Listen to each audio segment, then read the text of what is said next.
కుజ దోషము లేని రాశులు ఏవి?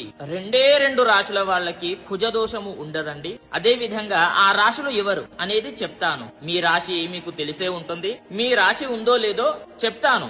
ఆ రాశుల వాళ్ళకి కుజ దోషము వర్తించదు అనేది గుర్తుపెట్టుకోండి. మరి నక్షత్రాలు కూడా ఉంటాయి, అవి కూడా చెప్తాను. అసలు కుజ దోషం అంటే ఏమిటి? కుజ దోషం ఉన్న వారికి ఓవర్ ఎక్స్పెక్టేషన్స్ ఉంటాయి. ముఖ్యంగా మెయిన్ రీజన్ ఏంటి అని అంటే వైవాహిక జీవితములో ఒక అమ్మాయి కానివ్వండి లేదంటే అబ్బాయి కానివ్వండి, నాకు ఇలా ఉంటేనే నేను చేసుకుంటాను, ఇలా ఉంటేనే ఓకే, లేదంటే నాట్ ఓకే, అడ్జస్ట్మెంట్ అనేటటువంటిది వీళ్ళకి రాదు అనేది గమనించగలరు. మరి ఏ నక్షత్రాల వారికి ఏ రాశుల వారికి కుజదోషము లేదు అంటే చెప్తాను వినండి. ముఖ్యంగా అశ్విని, మృగశిర, పునర్వసు, పుష్యమి, ఆశ్లేష, ఉత్తర, స్వాతి, అనురాధ, పూర్వాషాఢ, ఉత్తరాషాఢ, శ్రవణం, ఉత్తరాభాద్ర, రేవతి ఈ నక్షత్రాల